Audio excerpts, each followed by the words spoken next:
Hey all, this is Joseph. I'm coming back to you. Instead of playing some live games here, we're going to be analyzing some lists from the recent Orlando Regional. I made my way out there this past weekend. I was playing Lost Tina, and that was it was pretty fun. I think I felt like it was the right play because I was expecting a lot of Zards and a lot of decks that were countering Zard, like Arctina or anything, honestly. And I feel like Lost Tina is very good into unknown meta.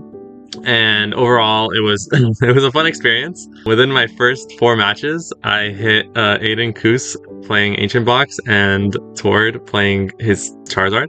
And so it was a fun experience. And I ended up tying with Tord, and he was a cool guy. And so that was definitely something that I really enjoyed. But overall, I feel like it was a success. I went 5-2-2, barely missed day two, but we'll get them next time. But anyways, here we are. We're going to analyze some of these top lists. We'll just start with the first one. I know that Liam kind of copied towards the list and changed a few cards, namely adding a second Charmeleon. I feel like with this deck, it kind of has everything to deal with most of the meta. The Jirachi cut is kind of interesting. I think it's going to be cool to see how lists are going to improve over the course of the next regional. Maybe there'll be more Lost Zone decks to kind of counter this lack of Jirachi. Or, we'll see. We'll see how it goes. But I do like, I think the list is solid. I've been running games against it, and it kind of has answers to everything. But yeah, it's just a classic Zard list nowadays. I guess that's the standard that we're going to. Next, Ancient Box. Ancient Box is something I played against while I was at the regional. One thing to take note of is this Great Tusk. I did not account for it, and I almost milled myself out, and someone punished me by going Great Tusk and milling me when I was at 4 prizes. And milled my Iona, which I was running, which I was really upset with. But, it happens. Definitely a really cool inclusion, like, as a tech card. And then this deck can really ramp up to hitting pretty high numbers with this Roaring Moon. Because it runs so many ancient cards, and especially like the Awakening Drums and the Earthen Vessels, you can get a lot of stuff into the Lost Zone so quickly, a lot of ancient cards in the Lost Zone, and hit at least 220 pretty easily. And this Fire Energy to hit the Shred is pretty useful into like Mimikyu, and it allows you to hit stuff through Noivern as well. And those are some tech cards that are trying to counter this like basic Pokemon play. But yeah, it's definitely a strong deck in this next format, and something people should be looking out for. But one of my favorites that I've been seeing a lot is this Gardevoir deck. One of my friends here at the locals plays this all the time, and it's been a pretty cool inclusion. The only thing is this deck, I'll show you later the tech card that would counter this deck. Outside of Lost Vacuum, which obviously counters it pretty hard. But anyways, so this deck kind of runs off of the old Gardevoir engine, but with their own tech attackers in Drifloon that hits massive numbers with a tool attached, or Screamtail, which can hit the bench and active for pretty large numbers. And you kind of just cycle these back in with super odds and try to attack with them again. And you can take 2 prizes pretty easily with them. And then the Fluttermane, Mimikyu, and Klefki are there to just stall the match until you can get everything set up.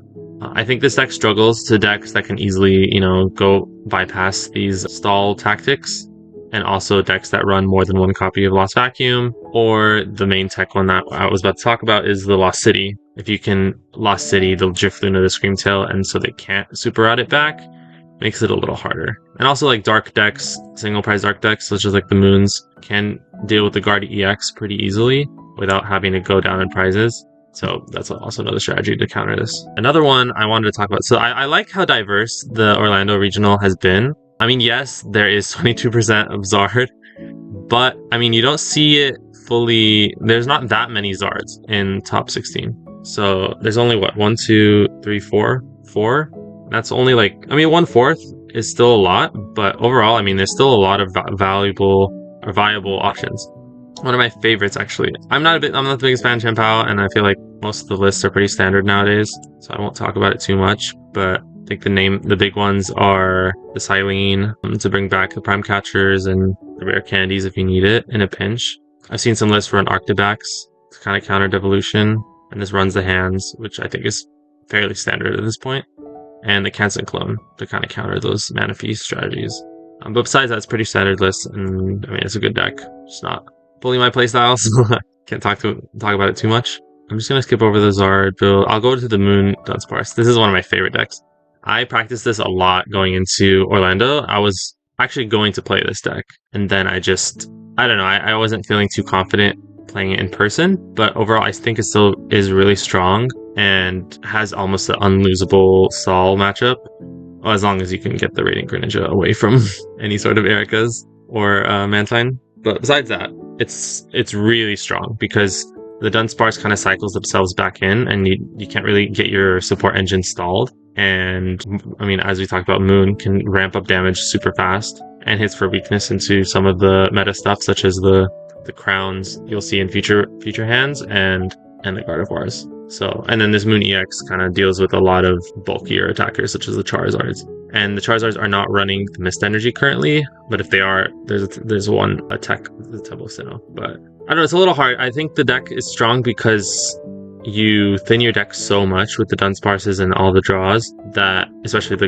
Explorers and the Sadas every turn, that eventually you'll get to a point where you basically draw whatever you need, and if you're ahead on prizes, you kind of just run away with the game. So definitely a strong deck, and I think we're going to see a lot more of it.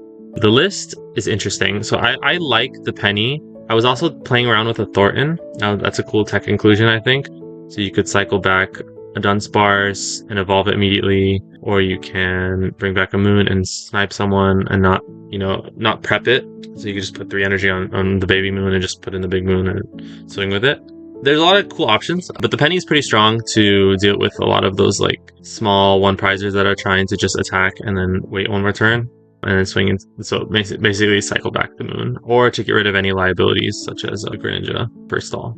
Overall, strong list. I love it. One of the best ones I like is Giratina Lost in the Box. I want to talk about this. So I was running an interesting build. My list was running a Forest Sealstone and a Lost Vacuum, trying to like turbo to 7, which had its use cases actually. The game I took off toward, basically, I got the Forest Sealstone into the Prime Catcher, into Vacuum, into Mirage Gate, into Snipe, into killing the Pidgeot. It was a really cool play. I think definitely more on the rogue side. I mean, this deck running 2 Vs and a Spiritomb and a Thornton is pretty interesting, I say. I think this list is kind of cycling the leaves back and forth.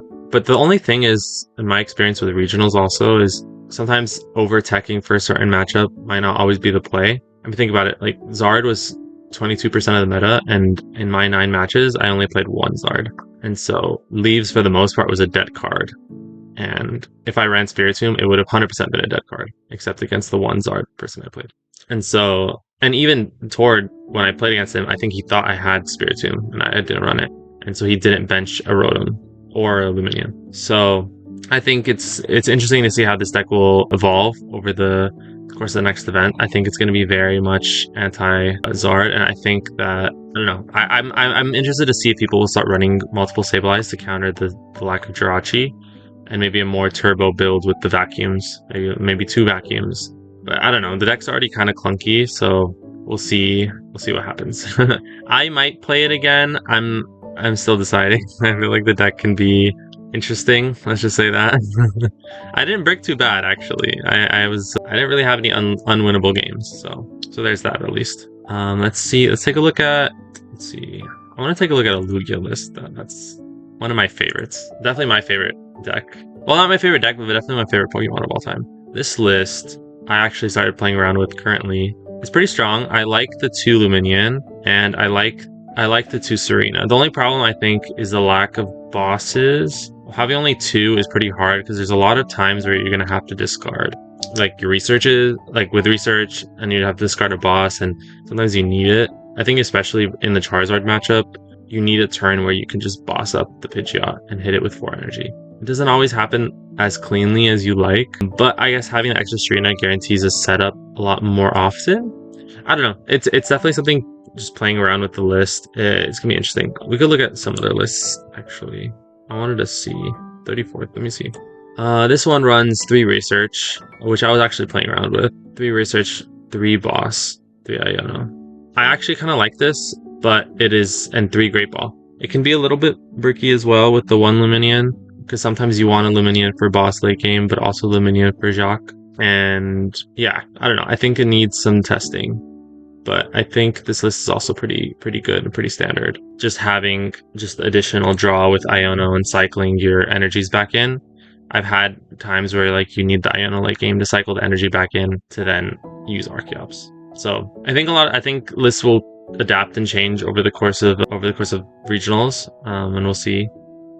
I wanted to take a look at, let's see. Ooh, this is Dialga Matang build. So this deck is super interesting. I was super excited to play this, and then I had a few games where I just drew a handful of energy and build them, and it wasn't the most fun. But I feel like when it pops off, you get 2 kills in 2 turns, and it's like basically over. There's not much you can do, especially against 2 prize decks. Just take 4 prize turn, and then how you have a 280 gigantic Dialga in your face. Like it's pretty hard to deal with. But when the deck runs cold, it runs really cold, and so I like the Zamazenta, the 1 prize option, and then I also like having the Pokegears to get the Arven early, or get the Ionos every turn to cycle back the energy from your hand. The 4 Super Rod to like also put back the energies that you may have discarded from researching or Dialga's dying. This is going like turbo into just having Dialgas and then having a max spell on it and just swinging like endlessly. It's pretty cool. I like it, but definitely an interesting deck. Let's just say that. Let's see. Ooh, the Arc Armarouge. This one's a cool one. Actually, this is another one I was thinking about playing. I think this list, Arceus can be interesting. It can be very bricky. Like if you don't get an energy attach your first turn, it's a little rough, but this deck kind of is okay with that. Sometimes you're okay even going second, because once you get your fire energies in play, then the deck kind of turns online and you can start manipulating the fires around. But it's kind of resource management heavy deck, but with a lot of different tech attackers. So I like the Delphox. It's not always as clean as you like to get the 2 prizes with it. Sometimes it works, sometimes it doesn't. The Heatran is kind of like the main showstopper. Having a max spell and 2 pings from the Magma Basin really like allow you to hop off against Zard and cycling that back in and hitting it again. Well, this list doesn't run Super Rod, but I've seen some lists run Super Rod. And the Armarouge is a really strong inclusion as well, because it's kind of like a Gudra, but without having an attack. Oh, also, I wanted to talk, there's a 1/1 line of the Barrel Bidoof. Not the biggest fan, but some people do it. But it's just if you prize one aspect of it, it's kind of dies off, so sometimes you need that extra draw engine. You can check out these like Sablezard lists. It's pretty cool. Sablezard is definitely interesting.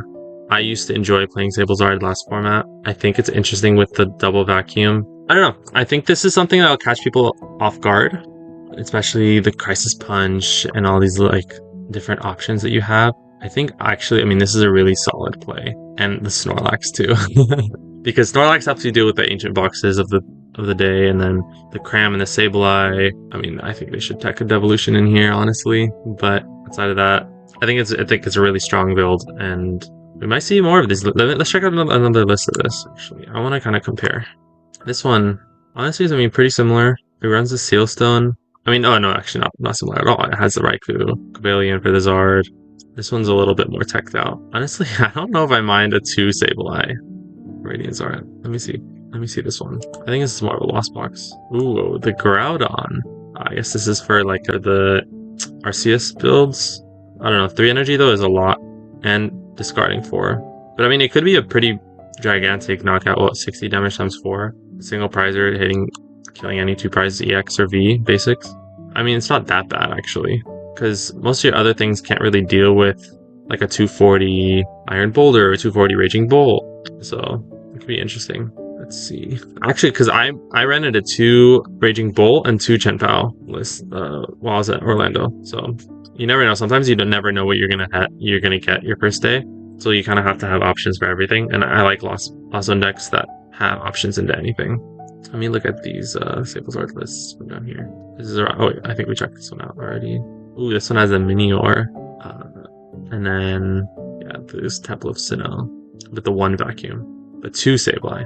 I don't know. I feel like with these, I'd rather run double vacuum and double Sableye, or like, they should match, because if you're going to do double vacuum, you're going to turbo to 10 more often, and then you'll be able to Sableye as much quicker. I found there's a lot of turns where like at playing Tina, like I wanted the vacuum and the Sableye and turbo to 10. And it happened a few times. So, and then once you get to 10, I mean, you could just cycle it back. But you want to initially get turbo your lost zone engine as fast as you can. If that means going like artisan, vacuum, 3 comfies, it can get kind of wild. Definitely an interesting deck, and I definitely will expect a lot more people to play it. I think this might be a decent counter into the meta going forward. Oh, let's see. This is a Lugia list we already saw. 3. Oh no, yeah, we have it.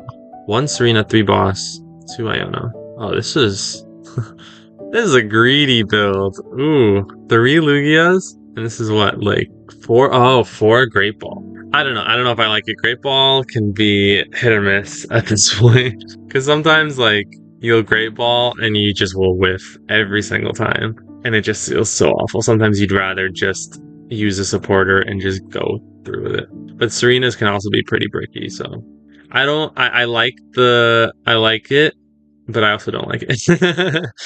I think the 3 Boss is correct, and I think the 4 Minccino is correct. But not having you need a Lugia. You need a Lugia. I think this is being very greedy. The deck can be very bricky sometimes and not the most fun. Let's see. A lot of Chen Paos. Let me see. Let's look at a list that we haven't seen. Oh, I mean, there was an Esparta. Let's look at this one. Esparta's an interesting one with the Bennett, because, and then the Bennett that cycles back to supporter. So you could just cycle back to boss again. The list can be pretty strong. I just think the Xatu engine can be kind of bricky. Xatu, you can only attach a basic psychic to one of your bench Pokemon, and so it's interesting. I think the Sparta's super strong, and it's really good into Zard. Almost impossible for them. I mean, there are options for them, I guess, but because Zard is still really strong. But this deck, I mean, it has a lot of options, but there's some matchups where it just kind of just falls apart into. And like, let's say you're playing Chen Pao and this is prized, you're kind of not enjoying life. And sometimes there's certain moments where the deck can kind of counter itself. If you like a turn you need a Cleffa, but you have headquarters out, something funky. Sometimes situations will happen. I mean, playing 15 rounds of a regional, you'll kind of deal with a lot of different scenarios, and you're gonna have to be able to play around them. Look at another Lugia list. This one, actually, this is more on par of what I like. The 4, I mean, the 3 Lugia is greedy, but it is what it is. 4 Luminion, 2 Luminion. I don't know. I think you need a space for this 3rd boss. Like, whatever it is, you need the space for it. And having some people cut the Luminion, some people cut the Lugia. I think if you start Lugia, then I guess you're fine doing a 3-3. But I don't know. So many games where you're just gonna be like, oh, I'm looking for Lugia, and you just can't find it, and you're crying. So I don't know. I mean, I think this one's running an extra energy. I think that's where they're. Yeah. 4, 16, 17. Yeah, it's running 17 energy. Some people go 17, some people go 16. I think it's preference. I don't mind this list. I don't think maybe I'd go down to 16 and add an extra Lugia for consistency. But I see where they're going with this. I don't mind it, but yeah, not having the Lugia to start though would be rough. I don't know, maybe, I mean, you could also call for family, I guess. I don't know, I'm just imagining a moment where you start Luminion. I mean, those games are gonna happen. Definitely an interesting list for sure. Sometimes you need the extra energy against Charizard. I think it's definitely necessary. Goldengo. The Dengo. I like it. I like it. I played against one, but it was running the Scizor. I don't know. I mean, I feel like it breaks really badly against me, so I can't really say much. But they were also running the 50 health, and so they played a 50 health and a 70 health, and I just killed both with Sableye. So I felt kind of bad for them, but and then the other game I just donked them. So yeah, but I think the deck, when it gets set up, can be strong. It's just, it has such a bad matchup into Charizard that, I don't know, with Charizard winning again, I feel like it's gonna be half of the room almost playing Charizard. So playing Goldengo is not, you have to kind of play a deck that just beats Charizard going forward, or at least just goes 50-50 into it. Now this is a list I love. Goodra Arceus. I have been testing this deck so much, and I've been super enjoying it.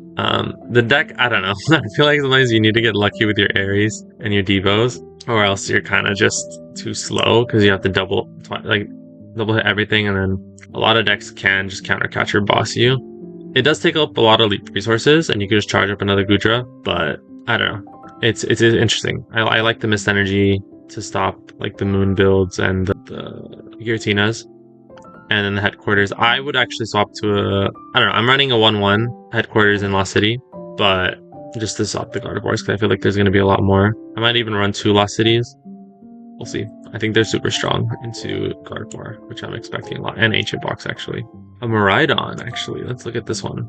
I mean, anything that can abuse hands, I guess, is still strong. But Miraidon has gotten so weak. I feel like this Baton is carrying this entire deck. And the EXP shares, because once this hands dies and you don't have a response, then you are crying.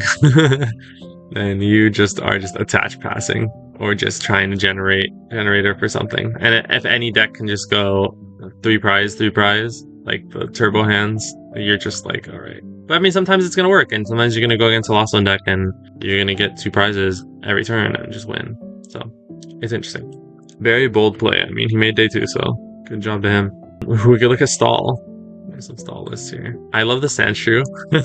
It's kind of like attack against, I mean, even the Yells. And what else? I mean, basically Yells or super, not even super odds. What would this count? I mean, yeah, it's mainly just for the counter, like the mirror. I mean, if you're expecting a lot of mirror, I don't know. I have never played against a stall in my entire time playing at regionals. And I used to play stall a little bit, like just to try it out. And I played at one local, and I did too well that I felt too dirty. So I didn't want to play anymore.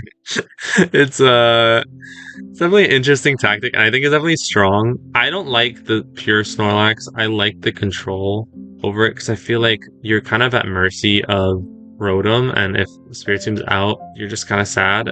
And you're at mercy of what you draw out of Rotom and what you get out of Pokegear. And having to rely on Pokegear sometimes is just sad, because sometimes you really need the Ericas, or sometimes you really need the Airy. And if you don't have it, then you're just going to be behind tempo. Because sometimes you need to Ericas a deck, sometimes like Moon. You need to get that Greninja. And if you don't get the Greninja, then you need to find a way to dig for it. Because outside of that, you're not winning that matchup. So, or even Guardy, you need to fish for some of those support units.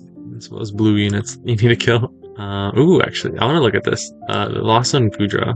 I don't know, I like the Gudra because of the lack of escape rope nowadays. They need to invest a lot of resources into killing it, especially if it's active. They can't prime catcher it, and I think it's super strong. And I think this deck has a lot more options than maybe the Arceus deck, but I don't know. Sometimes with Lost Zone decks, it can be kind of hard to ramp up, and you can brick, especially running all these like one-ofs. Sometimes things are going to be prized that you might need, and it's interesting. I do like it. I think it can be pretty successful having like all these little options, but the lack of Lost Vacuum I think also sucks, and these energy counts can be pretty bricky.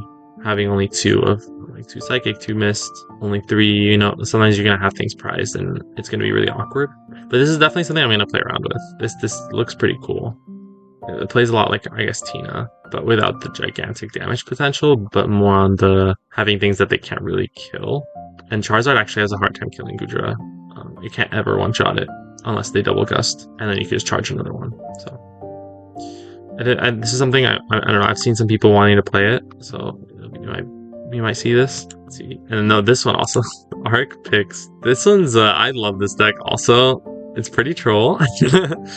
I've seen one with the Noivern line, but I think it's one of those things that you can't play too many times.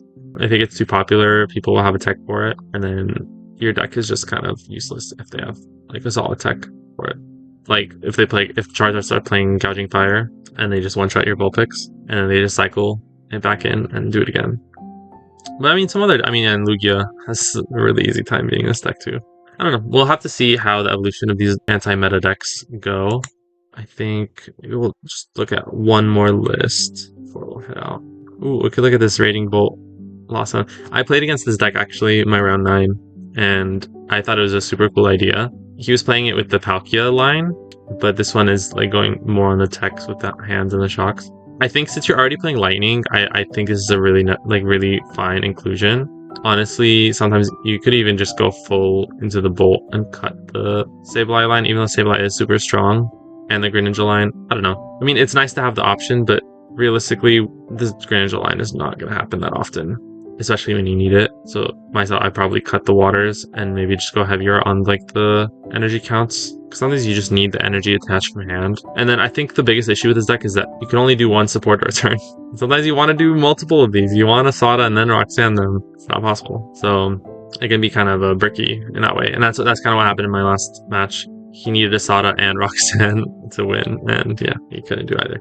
Maybe when like Unfair Stamp comes out, maybe we'll see some of this innovation. Yeah. But I guess with that, we'll leave the analysis. I think moving forward, I don't know. I think there's gonna be some sort of anti-Zard meta going, and either you go full and join the crowd anti-Zard, you play Zard, or you try to counter those people going anti-Zard. I think it depends on how much we see the meta shaking out. If Charizard's gonna be 30%, you better have a good favorable matchup into it and just not instantly lose to everything else. But I think we'll see. I'm excited to see where the meta shakes up. I'm headed to Indianapolis in a couple weeks, and so I'm still undecided on what list I'm gonna run. Maybe I run it back with Tina. We'll see. But yeah. So till then, my name is Joseph, and I'm excited to chat with you again soon. Take care.